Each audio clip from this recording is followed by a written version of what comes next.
Essa, amado Jesus, nós agradecemos pela oportunidade renovada para todos nós de aqui estarmos reunidos sob o teu amparo, com inspiração para a realização de mais um estudo virtual, conectados à nossa fraternidade, a Fraternidade Espírita Camilo Chaves, de cujos mentores solicitamos a assistência espiritual para que possamos realizar o melhor ao nosso alcance, inspirados pelos nobres amigos da nossa casa, para que os apontamentos sejam proveitosos também para os nossos irmãos desencarnados que se reúnem a nós nesse espaço virtual, estudando conosco, que nós possamos realizar o melhor ao nosso alcance, que nós estejamos conectados pelos fios invisíveis com o mundo superior, para que nós possamos captar as melhores intuições e inspiração para o enriquecimento do nosso trabalho. Que as tuas vibrações de paz, compaixão, misericórdia nos envolvam a todos hoje e sempre. Então, Boa noite a todos. Boa noite. Dando continuidade ao estudo intercalado entre o Livro dos Espíritos e o Evangelho segundo o Espiritismo, hoje continuamos no capítulo 2 do Evangelho segundo o Espiritismo, no item O Ponto de Vista, tópico 6.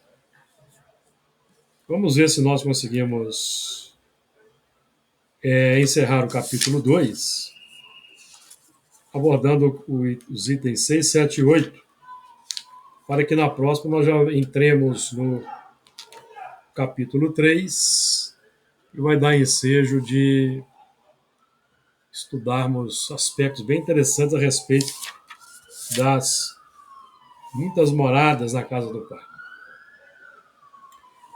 Então vamos lá, vou fazer a leitura aqui no mesmo sistema e vou ler o item 6, tá? E ao terminar eu vou abrir comentário para os amigos. Se ninguém quiser fazer o comentário inicial, eu inicio os comentários, depois vocês vão entrando. Aí fica a critério de cada um. Basta sinalizar que eu passo a palavra. Item 6. Se toda a gente pensasse dessa maneira, dir-se-ia, tudo na Terra periclitaria, porquanto ninguém mais se iria ocupar com as coisas terrenas. Não, o homem instintivamente procura o seu bem-estar. E embora certo de que só por pouco tempo permanecerá no lugar em que se encontra, cuida de estar aí o melhor ou menos mal que lhe seja possível. Ninguém há que, dando com o espinho debaixo de sua mão, não a retire para se não picar. Ora, o desejo do bem-estar força o homem a tudo melhorar. Impelido que é pelo instinto do progresso e da conservação, que está nas leis da natureza. Ele, pois, trabalha por necessidade, por gosto e por dever, obedecendo, desse modo, aos desígnios da providência, que, para tal fim, o pôs na terra.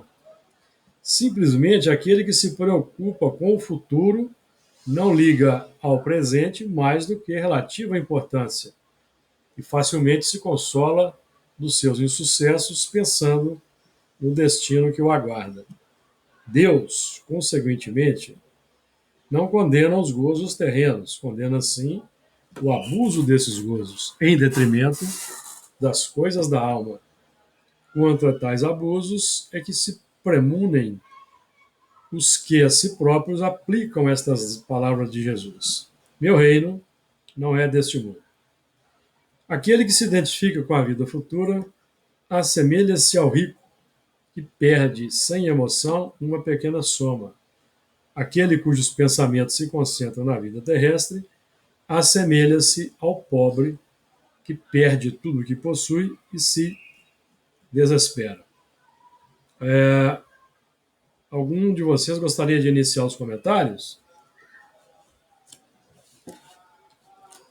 Então eu vou tocando aqui e assim que vocês tiverem uma inspiração e quiserem entrar, basta sinalizar, abrir o som, certo? Então vamos lá. Esse item tem alguns pontos interessantes para nós aqui abordarmos.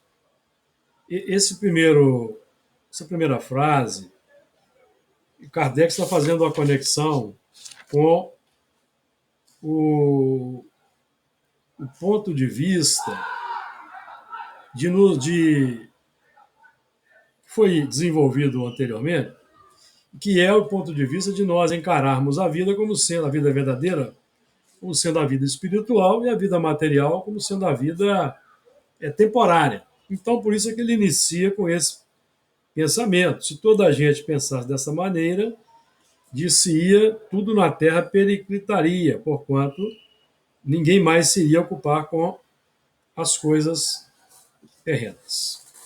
E na sequência ele vai dizer assim: não, o homem instintivamente procura o seu bem-estar e, embora certo de que só por pouco tempo permanecerá no lugar que se encontra, cuida de estar aí o melhor ou menos mal que lhe seja possível. Ninguém há que, dando com um espinho debaixo de sua mão, não a retire, para se não picar. Ora, o desejo do bem-estar força o homem a tudo melhorar, impelido que é pelo instinto do progresso e da conservação que está nas leis da natureza. Então, esse parágrafo é bem interessante, porque Kardec está nos falando aí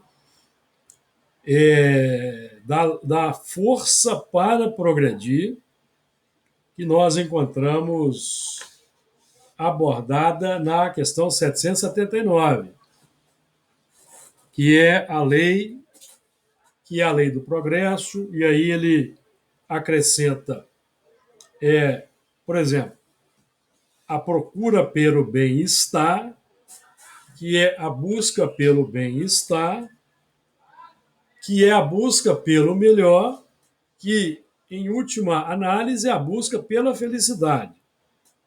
Então, essa busca pelo melhor, pelo bem-estar, pela felicidade, é a força para progredir em ação, que nós todos, instintivamente, trazemos como sendo o determinismo divino para o progresso, perceberam? Então, a própria busca natural pelo bem-estar vai ser um processo de salvaguarda contra esse movimento que as pessoas temem, como Kardec vai dizer aí, ao se entregarem para a vida espiritual. Não. O que vai acontecer é que vai haver uma diminuição da ambição material. Vai haver um equilíbrio. O que nós vemos no mundo hoje é um grande desequilíbrio entre o materialismo, que ignora a nossa contraparte espiritual por preconceito, propositalmente, porque os cientistas, os físicos, os químicos, os médicos não conseguem, ele dissecando a matéria, esmiuçando a matéria, estudando a matéria, não conseguem encontrar o espírito. Então o homem concentra toda essa força para progredir, busca pelo bem-estar, tem como único foco o bem-estar material, o acúmulo de riquezas, o maior gozo possível. E nós vamos encontrar, então, todos os problemas que temos na humanidade, na sociedade. Desigualdade social. Nós vamos encontrar aqueles que assambarcam os bens do próximo, que é um tema também que nós vamos estudar no capítulo 9, no item 5, que mantém a supremacia do forte sobre o fraco. Então, a própria força para progredir, esse é um ponto que eu sempre chamo a atenção, e eu vou repetir aqui. Nós precisamos compreender que todas as leis, quando nós estudamos as leis morais do Livro dos Espíritos, nós precisamos entender que as leis morais tratam dos nossos instintos naturais. E todas as leis morais são processos que estão imbricados no pensamento. O pensamento é a grande força. O pensamento é a grande lei que nós estamos aprendendo a conhecer e estudar. O pensamento é eletromagnético. O pensamento se irradia como onda e atrai como ímã. Por quê? A força atrativa do pensamento, nós compreendemos que ela se deve aos sentimentos, ao desejo. Então, o pensamento ele está sempre qualificado por um sentimento que move a busca, que é assinalada, que é definida pelo pensamento. Por isso que nós estudamos, nós entendemos o pensamento como sendo o caminho que nós seguimos na vida e na trajetória espiritual. É o pensamento, que é o propósito. O propósito, qual o propósito que nós nutrimos na vida? É dado pelo nosso pensamento, pela filosofia de vida. Então, o pensamento, só para a gente entender essa dimensão de que no pensamento se encontram as leis ali embutidas e associadas, elas trabalham em conjunto. Nós, só pelo pensamento, só pelo estudo filosófico, didático, é que nós dissecamos as leis em lei de conservação, lei de destruição, lei de reprodução, lei de sociedade, lei de liberdade, lei de igualdade, lei de amor, de justiça e de caridade, porque todo esse mecanismo trabalha em conjunto. Então vamos lá. Pensando, o pensamento está irradiando, então o pensamento está executando um trabalho. Nós estamos trabalhando na dimensão do pensamento, é trabalho. O pensamento está se movimentando, certo? Pensando, nós estamos reproduzindo a nossa característica, alimentando a nossa característica. comunicando a nossa característica, lançando uma semente que vai ser um fator de indução para quem nos ouve. Olha aí a lei de reprodução. Porque o que nós projetamos na forma de pensamento, que vai se materializando como ideia, palavra, atitude e ação, é o fruto da associação entre o propósito e o desejo, a razão e o sentimento. Então, estamos reproduzindo uma semente. Então, quando alguém concorda conosco, do ponto de vista filosófico, ele está recebendo uma semente que vai crescer na intimidade na medida em que ele alimentar aquele pensamento, aquela ideia. Ou reproduzir aquele exemplo, que arrasta, desde a reprodução.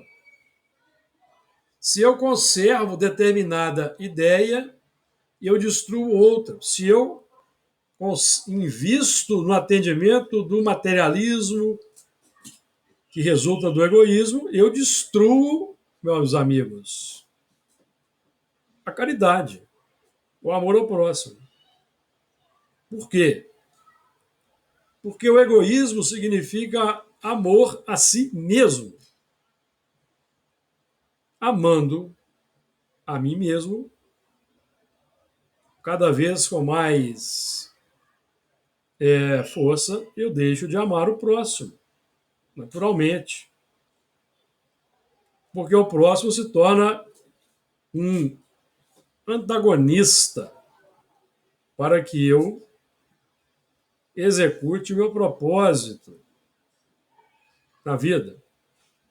Então, nós já temos aí no pensamento o trabalho, a reprodução, lei de conservação, lei de destruição, e associação é natural, não é isso? Se o pensamento é eletromagnético, se irradia como onda e atrai como ímã, então, olha aí o fator da associação. Por isso que os espíritos dizem na questão 467 que o pensamento atrai e o desejo chama. Então, lei de associação. A lei de liberdade é inerente, porque nós somos livres para pensarmos o que bem queremos. Ninguém é capaz de impor obstáculos à liberdade de consciência íntima de ninguém. A lei de igualdade também é uma decorrência natural, todos somos iguais, temos os mesmos direitos. E a lei de amor, de justiça e de caridade, amigo, nada mais é do que o sistema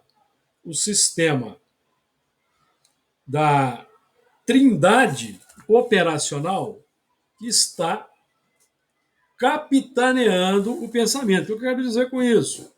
Filosofia, ciência, religião. Amor, justiça e caridade. É o dinamismo da evolução que é inerente ao espírito pensante. É um triângulo de forças, na dizer de Emmanuel. É um triângulo de forças natural, que nós operamos naturalmente na vida. O amor, o nosso conceito de justiça, segundo aquilo que amamos, e a ciência, que é o sistema de aplicação do amor e da filosofia, que é a prática, a vivência, o exemplo que arrasta, perceberam? É o livro que nos ajuda a deslanchar e entender esse sistema dessa forma, como estamos tratando aqui das leis morais, é o livro Pensamento e Vida, de Emmanuel, que trata das leis morais sob uma outra linguagem. E você pode perfeitamente trabalhar com outras leis. Por exemplo, a lei da imitação.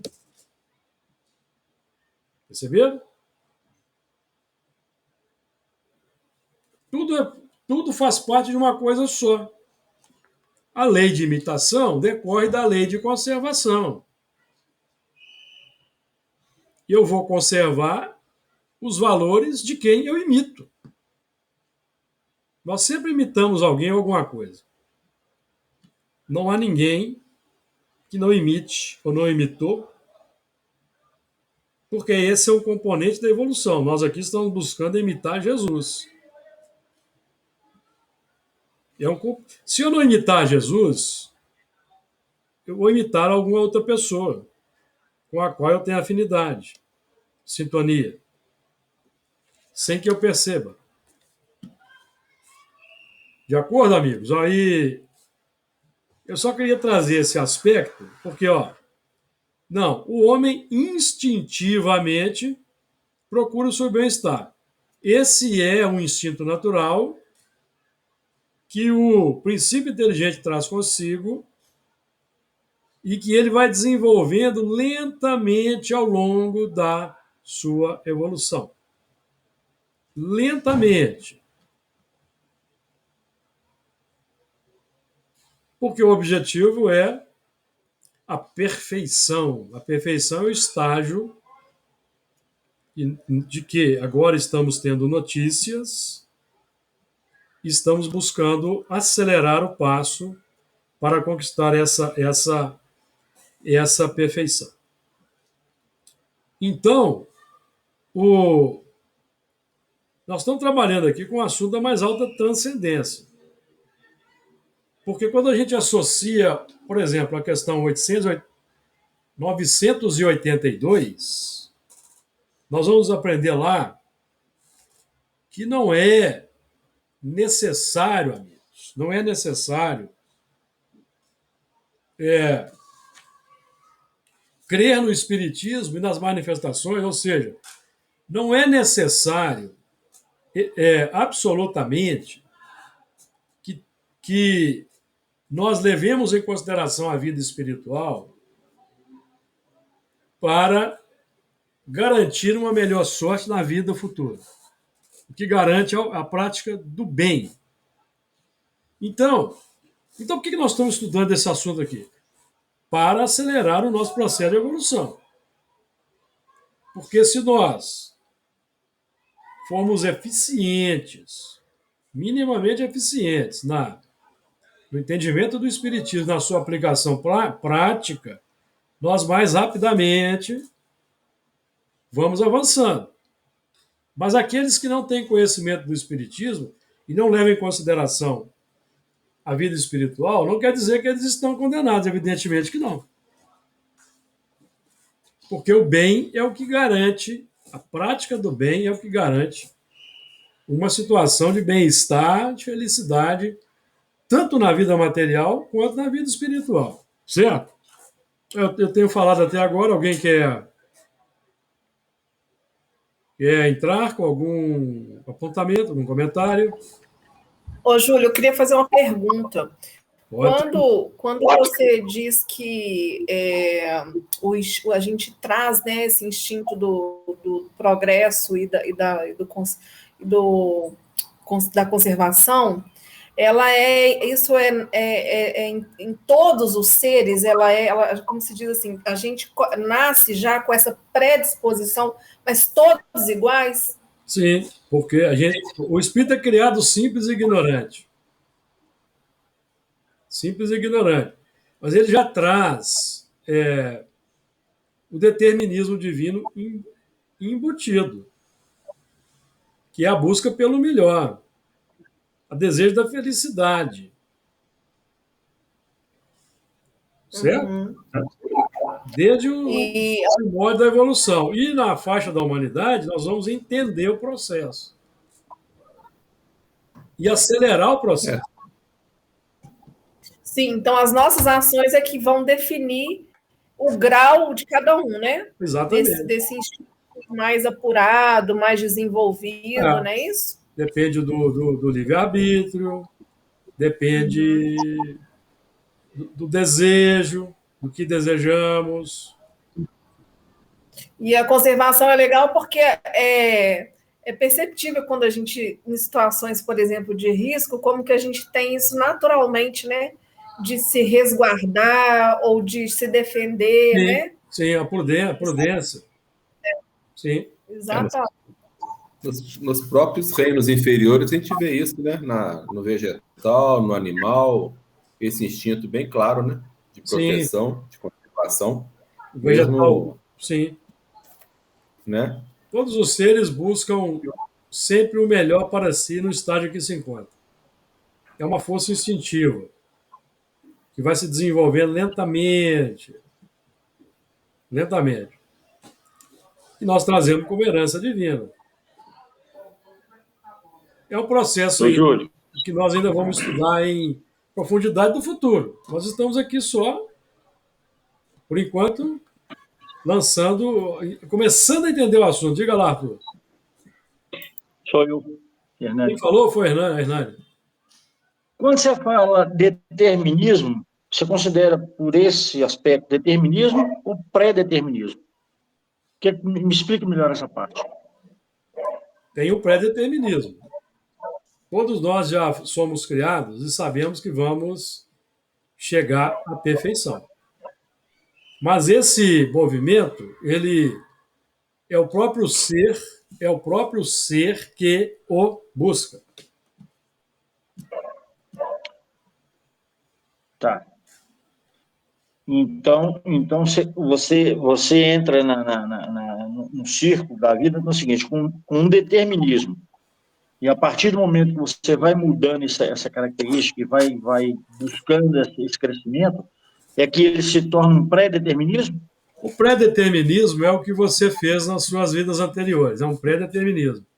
Ah, tá. Eu estava tentando entender isso. Mas que não é uma fatalidade. É um pré-determinismo por quê? Porque nós, na verdade, nós vivemos no universo que é a materialização do pensamento do Criador. E cada um de nós também é filho do pensamento do Criador. Tem um mistério aí nas origens. Tem um mistério nas origens que nós ainda não somos capazes de entender e nós nem temos palavras para explicar. Certo? Nós ainda não temos condições. Mas operando na liberdade relativa que nós temos, porque nós, por mais que nós sejamos livres, nós vivemos num universo criado por Deus, então nós somos limitados. Existe uma limitação. Certo? Nenhum de nós pode criar um universo para concorrer com o do Criador. Isso não existe. Porque Eu estou vendo isso. o Criador é eterno, existe todo sempre, e nós somos imortais. Existimos a partir de um dado momento, certo? Enquanto que o Criador é eterno. E ele possui o infinito de todas as perfeições. Infinito. Nós vamos caminhar, nós tendemos para a perfeição infinita, enquanto que Deus é a perfeição infinita. Então, quando nós chegarmos lá na perfeição, acabou a evolução? Não, nós vamos ver que tem uma outra montanha para escalar. É o que nós depreendemos. Agora, e nós vamos criando o pré-determinismo em função das ações. Predisposição. Em função das ações. Agora, o mal é o seu próprio remédio. O culto ao egoísmo, aos abusos, acarretam ou desenvolvem o desconforto interior. Desenvolve o desconforto interior. Nós falamos aqui dessa essa trilogia da evolução, da dinâmica da evolução, que os 3 aspectos, para a gente ter uma ideia aqui, ó, eu sempre estou citando e vou repetir. Gravitar para a unidade divina. Tal o objetivo da humanidade. Para atingi-lo, 3 coisas são necessárias: a justiça, o amor e a ciência. Lá nas leis morais, nós vamos encontrar lei de justiça, amor e caridade. É a mesma coisa. Porque a caridade é a aplicação prática, experimental na vida do amor. Portanto, a ciência. Ciência aplicativa do amor. Ciência. Prática. Experiência. Vivência. Certo? Para desenvolver a unidade divina, temos que observar 3 coisas: a justiça, o amor e a ciência. Para qualificar esse entendimento do que seja amor, justiça e ciência, nós hoje estamos estudando o Espiritismo, seus 3 aspectos: ciência, filosofia e religião, que é para qualificar, melhorar o nosso entendimento de justiça, de amor e de ciência.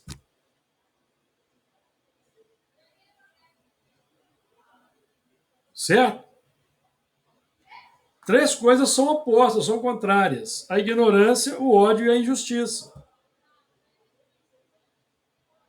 Por quê? Ignorância, ódio e injustiça decorrem do egoísmo, que é a lei de conservação bruta, conforme desenvolvemos no reino animal. Lei de conservação bruta, instintiva. O que ocorre na Terra hoje? Os Espíritos definem no Evangelho segundo o Espiritismo: a virtude do vosso tempo é a atividade intelectual. O vício, a indiferença moral. Então, a atividade intelectual desvirtuada nos leva a cultivar o egoísmo, que se impõe pela força do desejo, mesmo sendo religiosos seguidores de Jesus, por causa da indiferença moral para com o próximo. Por isso que a Terra se encontra no estágio que está atualmente. Por isso que estamos tendo um movimento de degredo dos espíritos endurecidos, os revoltados, os rebeldes, que não querem amar o próximo. Tem conhecimento da lei de Deus, tem conhecimento disso que estamos estudando aqui, mas não querem praticar o amor que não seja o amor a si mesmos. Então são espíritos rebeldes, revoltados, que são transmigrados, vão irrigar outros mundos, conforme já estudamos no... Aliás, estamos estudando no Livro dos Espíritos, né? Com a raça adâmica. Certo? Então, por exemplo, Kardec vai dizer aqui, ó: ninguém aqui, dando com o espinho debaixo de sua mão, não a retire, para não se picar. Então é o seguinte: o próprio desconforto potencializa o progresso, porque nós vamos buscar minimizar o desconforto. Primeiramente de uma forma egoística, mas o progresso vai sendo feito até que o progresso moral equipare-se ao progresso intelectual. Porque o progresso intelectual, amigos, é o primeiro que ocorre, o primeiro que se desenvolve. Isso é um ponto pacífico na codificação. Questão 785. O progresso intelectual se efetua sempre. Está lá na questão 785. E o progresso moral segue Por quê? E o progresso moral decorre do progresso intelectual. Por quê? Porque é o progresso intelectual que vai possibilitar a distinção entre o bem e o mal. Então, nós vamos buscar combater o mal na intimidade e no mundo exterior, que é um movimento duplo. É um movimento duplo. Um decorre do outro. Combatendo o atraso moral na intimidade, necessariamente eu vou trabalhar pelo progresso da humanidade, para buscar o bem-estar do próximo. Então, o próprio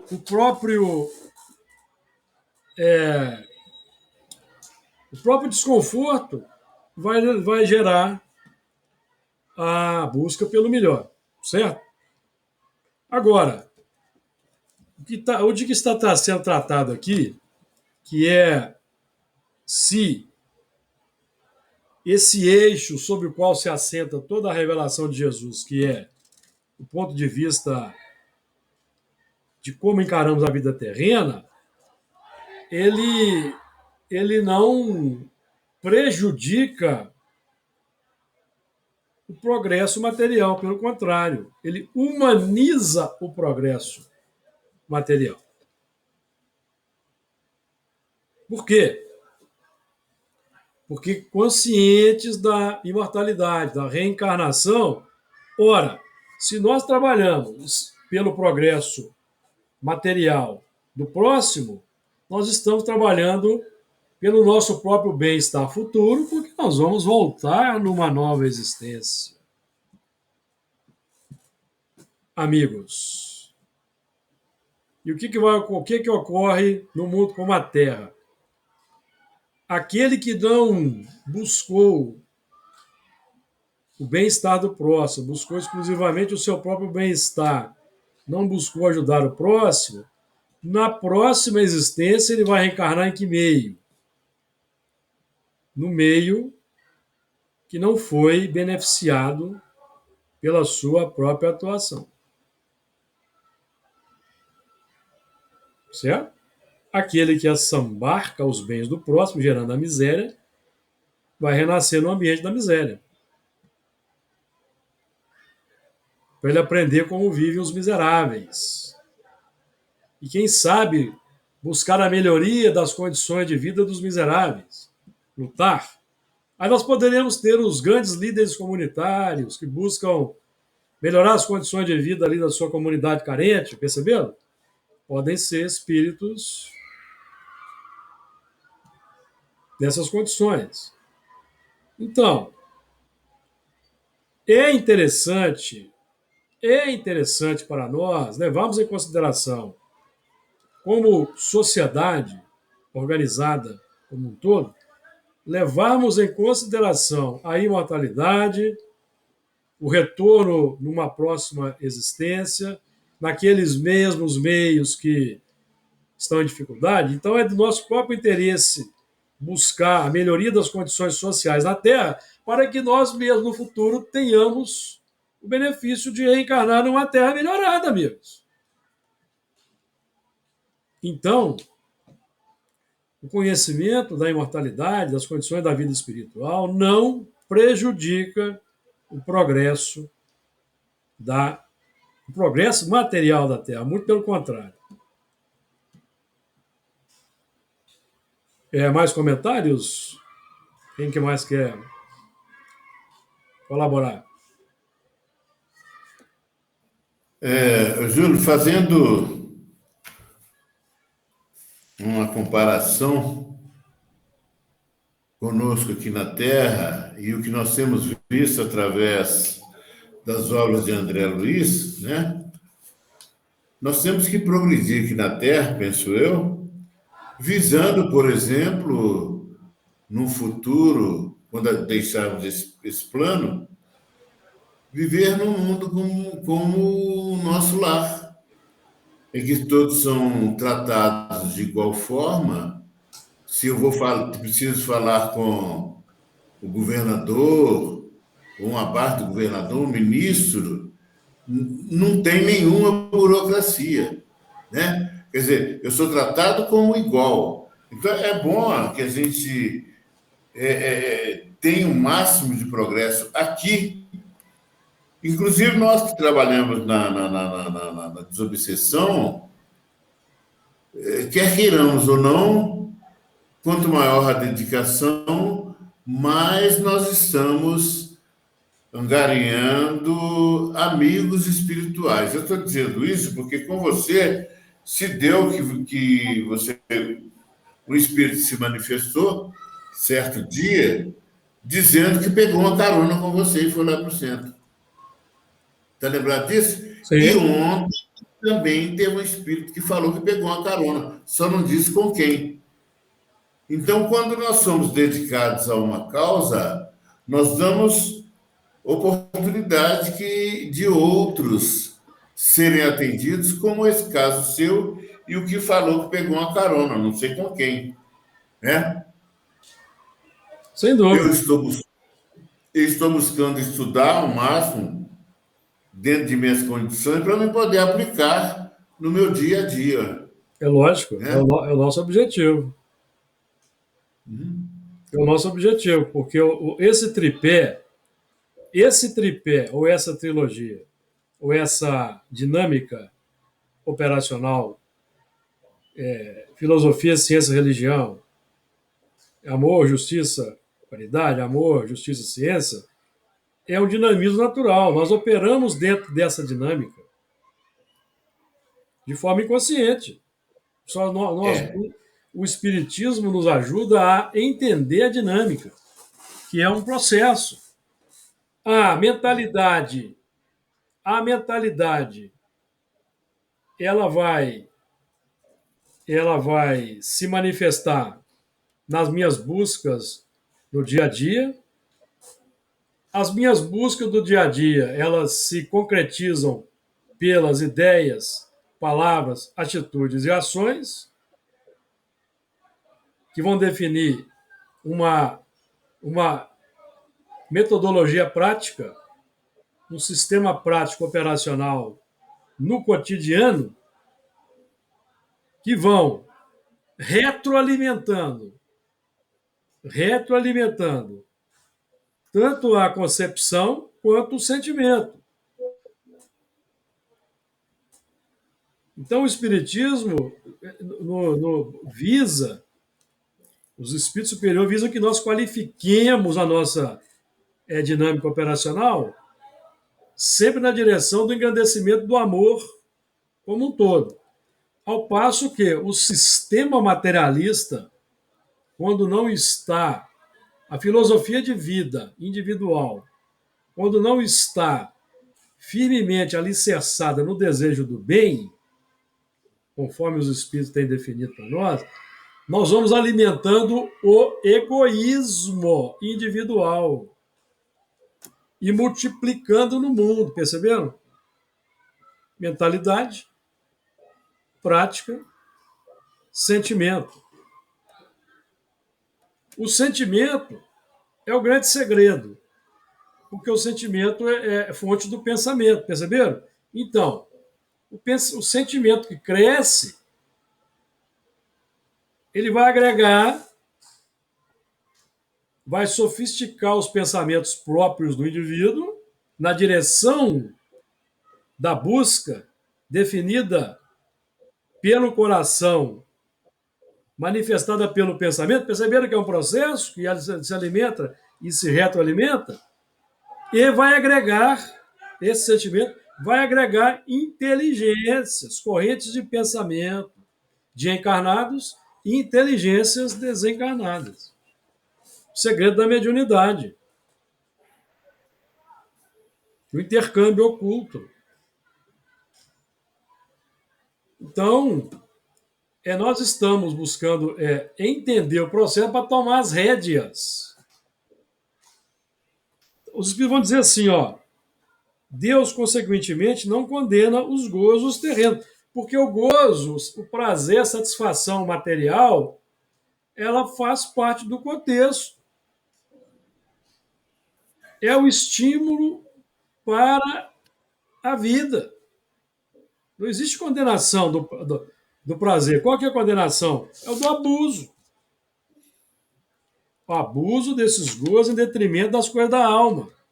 Quando o elemento, o risco de nós, a sedução a que estamos expostos e que vamos desenvolvendo, se nós não temos uma filosofia norteadora, assim, incisiva como o Espiritismo, é que nós vamos sofisticando os desejos, o prazer, as buscas materiais no mundo. Aí nós vamos tendo, inclusive, os produtos os produtos de grife na Terra, que são caríssimos, porque essa sofisticação abusiva que existe, desnecessária. Certamente não existem nos mundos de regeneração, de que nosso lar é um modelo, nosso lar é uma coluna de regeneração, modelo de mundo de regeneração, que vamos estudar no próximo capítulo, e que vai ser um assunto bem interessante, vamos poder esmiuçar bem essa questão das moradas, dos mundos, principalmente do nosso mundo. Então, esse é um ponto importante aí que nós... o nosso desafio qual é? É identificar a linha tênue entre o necessário e o supérfluo. Porque os Espíritos vão dizer, no próprio Evangelho segundo o Espiritismo, nós vamos estudar isso mais à frente, que nós nós temos o direito de sacrificar, de viver como os homens do nosso tempo. Temos o direito até de um certo supérfluo, amigo. Temos.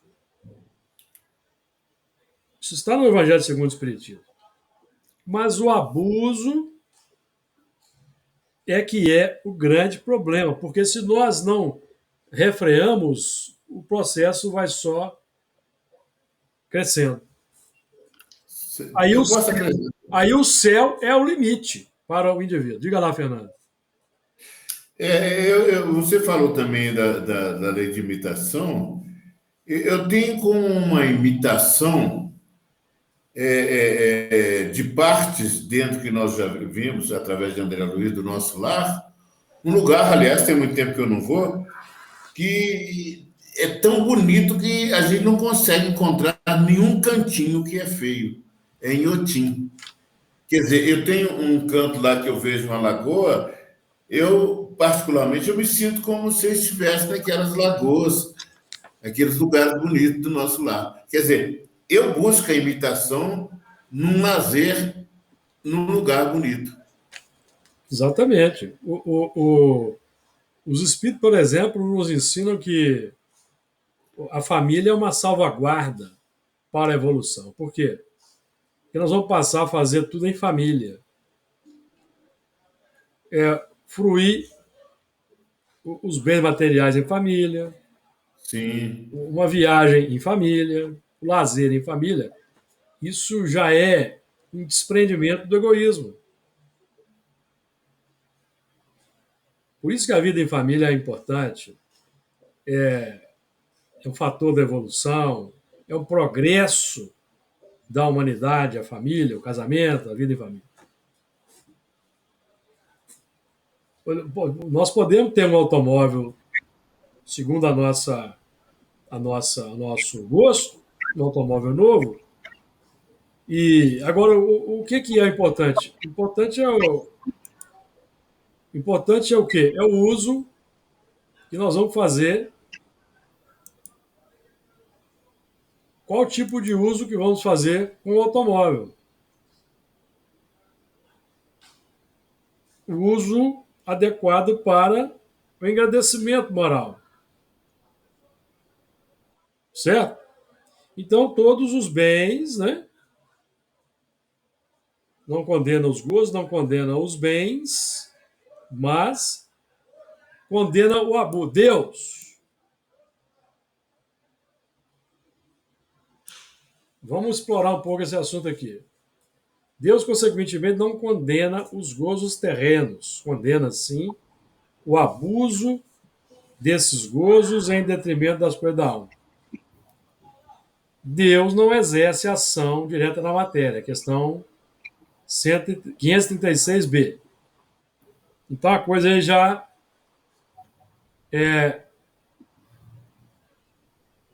traz um fator de desafiador para nós. O Deus, amigo, o Deus, consequentemente, que condena o abuso, é o Deus interior. O que eu quero dizer com isso? O Deus interior, que é o eu consciente, livre para pensar, livre na sua consciência para conceber as ideias, que gera, que nutre a busca pelo melhor, segundo um dado propósito, que investe na busca desse propósito, é que vai condenar de que forma? Se eu, amigos, aqui na Terra, defino que eu tenho que ser melhor que o próximo, tenho que ter mais dinheiro que o próximo, que tenho que ter as melhores coisas, eu estou gerando o abuso da lei de conservação, que vai receber o nome bonitinho de egoísmo, cujo egoísmo será enriquecido pela cobiça, pelo orgulho, pela vaidade, pela prepotência, pela ganância, pela avareza, certo? E esses sentimentos geram desconforto interior. Geram desconforto interior. E o desconforto interior e a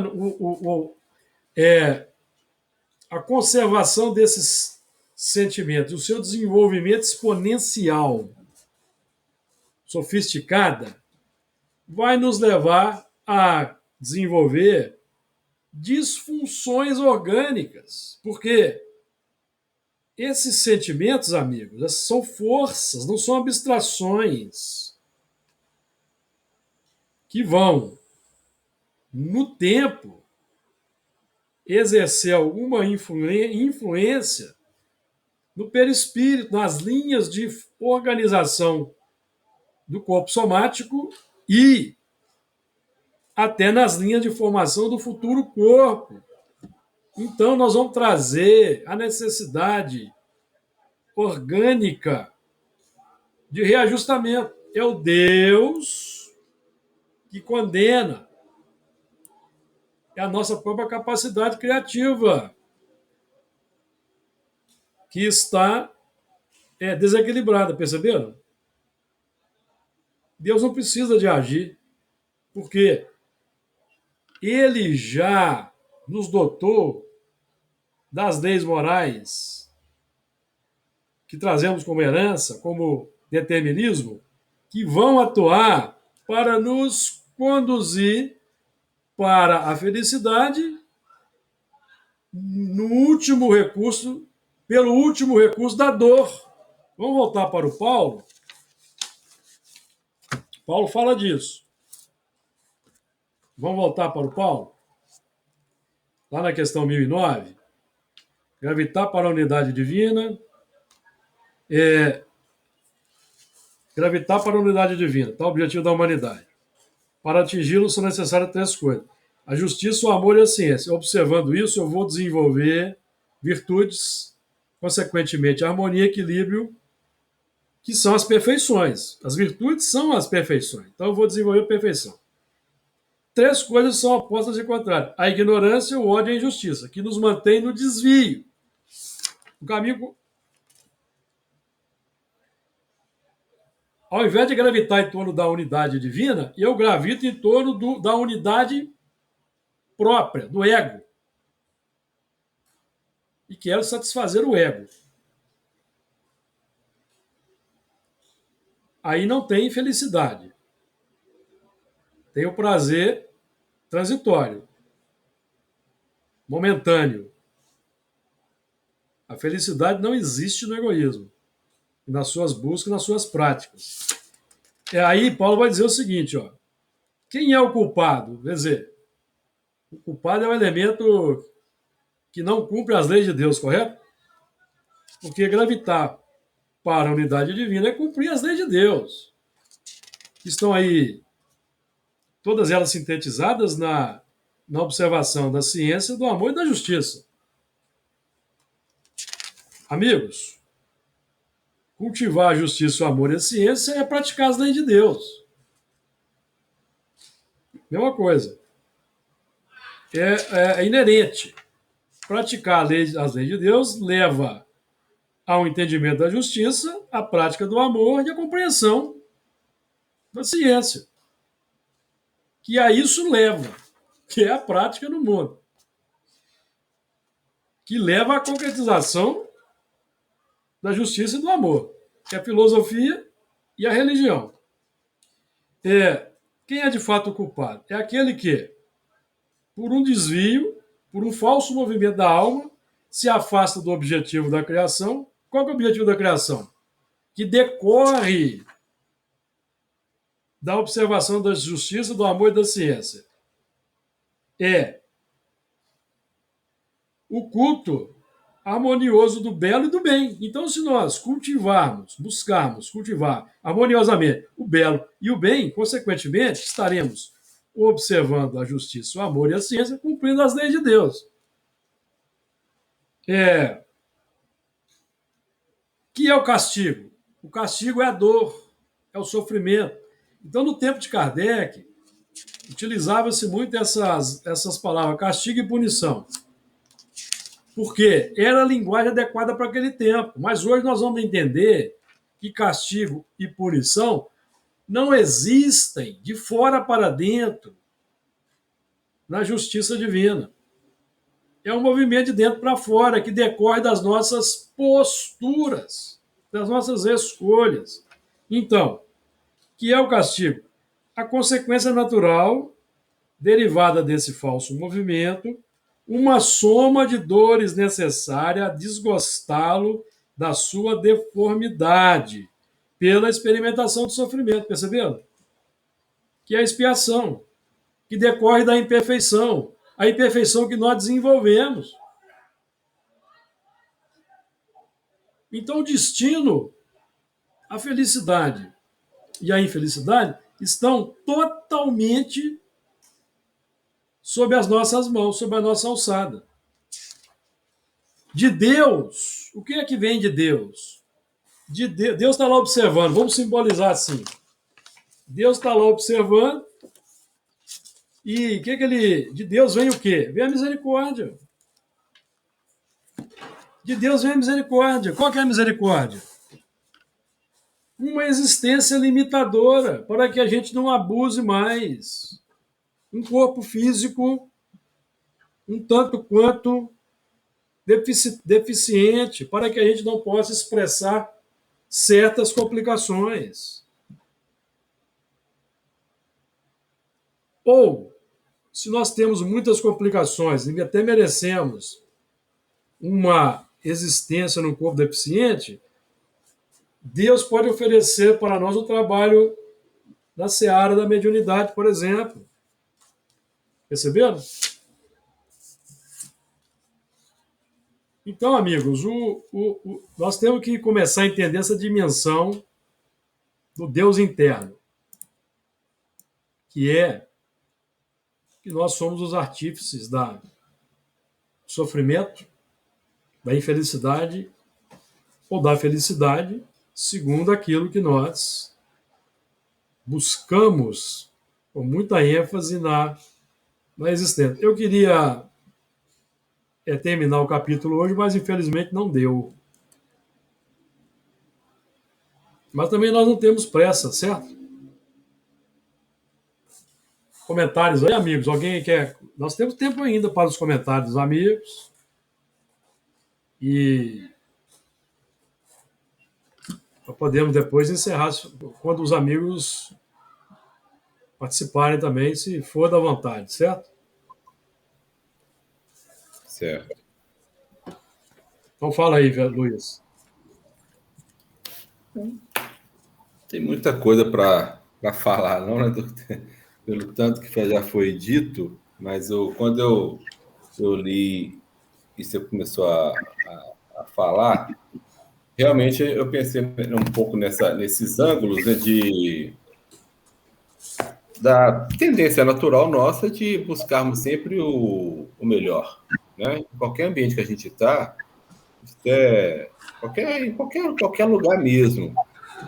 Se a gente começa, por exemplo, frequentar uma sala de aula, e ela é de tal maneira, uma sala, a gente vai sempre procurar modificar aquela sala conforme o nosso interesse, conforto, né, e qualidade. Em relação ao progresso que você estava falando, a tendência é que, aí o seu Fernando falou do nosso lar, a tendência é que aqui na Terra, que esse progresso, aos poucos, vai chegando a todos, né? E não a um círculo limitado como ainda é hoje. Sim. Né? Ainda é hoje. Então, Sim. tem muito avanço tecnológico, mas a gente vê que atinge poucas pessoas. Né? Se a informação hoje consegue chegar a todo mundo, essa informação trabalhada, gerando conhecimento, ainda não é acessível. Né? Então, ainda tem muita coisa para fazer. Né? Nós vamos ver no estudo dos mundos regeneradores que o mundo de regeneração é o mundo do bem-estar social. Tudo isso que você falou aí. Todos com as mesmas oportunidades. Sim.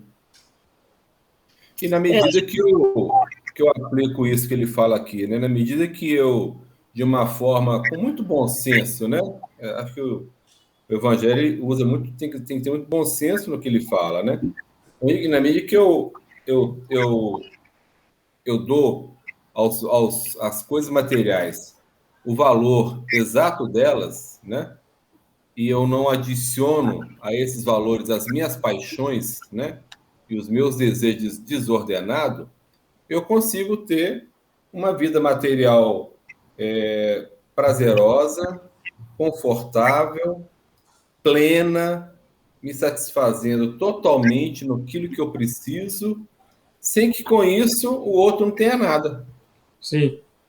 Né? À medida que eu consigo controlar esse abuso, né? Eu vou trabalhando, eu vou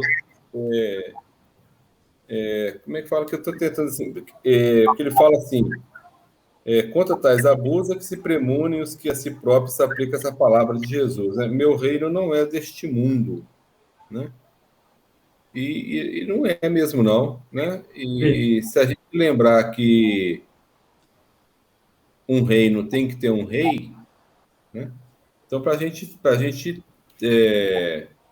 colocar Jesus como rei, a gente tem que trabalhar o reino nosso, né? Nosso reino interior. Sim. Né? Modificá-lo plenamente. Sim.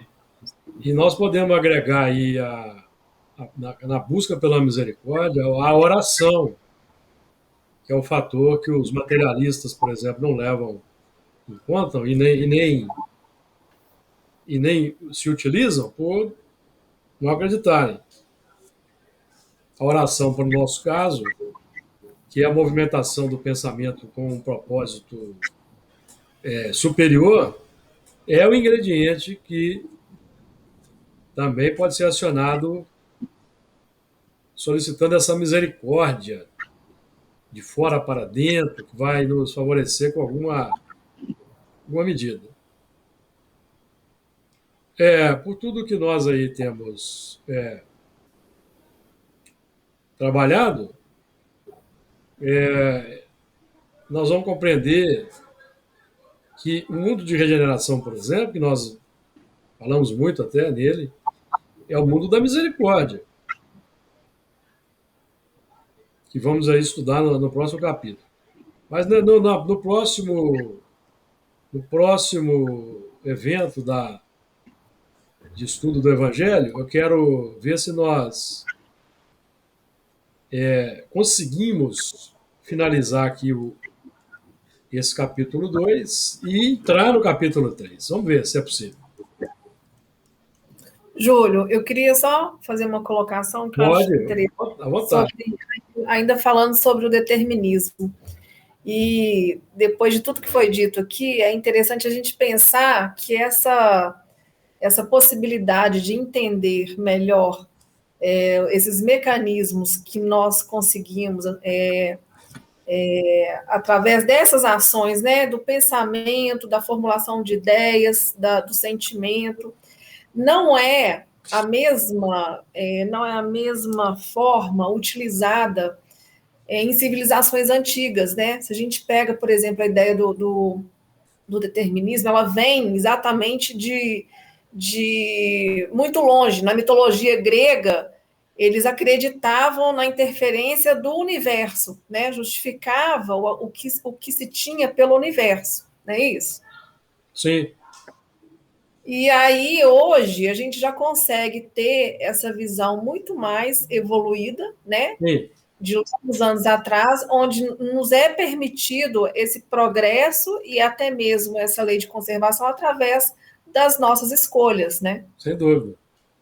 Que é o pré-determinismo do determinismo, que é o desvio. No caso aí da dor que entra quando somos visitados pelas dores. É sinal de um desvio, que houve um desvio. Quem começou a falar aí? Teve alguém que falou. Eu vejo também o determinismo só dessa forma. Que uma vez criado, nós somos pelo determinismo divino, nós vamos viver para sempre, não tem fim. Esse, para mim, é um determinismo. O segundo é que, como a gente lê no Livro dos Espíritos, né? Nós nascemos no átomo e vamos chegar a arcanjo. Vamos chegar a cada vez mais próximo, né? Não sei o que é isso, né? A gente não tem noção disso, mas o mais próximo possível de Deus. Esse é o determinismo divino. Nós vamos comungar com o pensamento de Deus. Agora, o restante é por nossa conta. Sim. Por nossa conta. É à medida que são as minhas decisões, as minhas escolhas que vão determinar o meu caminho, minha velocidade. E, tocando um pouco no que você falou, Elana, quando você falou do universo, né? Como determinar a vida, tudo bem, eu também concordo que faz parte lá da mitologia. Mas eles não deixaram de estar certos, né? Por conta da influência que existe, né? No universo, na gente, né? Há uma interligação entre o mundo... Sim, só que isso não define, não pode definir, entendeu? Sim, determinar não, mas influenciar sim. Sim, né? Sim. O meio físico e o meio espiritual, eles influenciam sobre o outro, né? Sim. Um sobre o outro incessantemente reage. Isso. Mais comentários, amigo, para podermos terminar?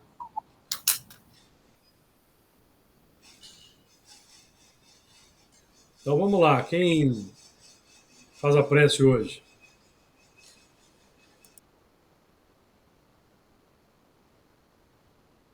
Eu vou fazer. Vamos levar o nosso pensamento. Posso fazer? Sim. Não, pode. Eu ia perguntar pelo Fernando. Ele acho que deve ser. Ele saiu, tem um problema lá de conexão, provavelmente. Então vamos lá. Vamos elevar nosso pensamento, agradecer a noite de hoje, agradecer a Deus por mais um dia de vida, a espiritualidade amiga nos conduzindo no estudo, a Jesus, nosso mestre guia.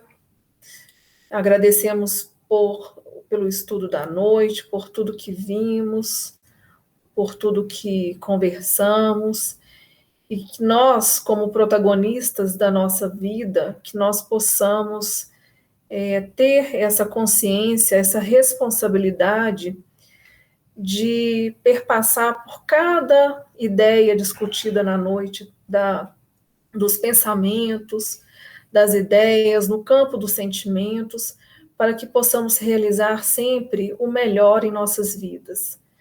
Que tenhamos força, mais do que força, que tenhamos o compromisso de realizar cada tarefa que no dia a dia nos são convidados aí para agirmos, seja em casa, na família, com vizinhos, no trabalho, a todo tempo estamos sendo convidados a realizar ações que perpassam por tudo isso que discutimos hoje aqui na noite.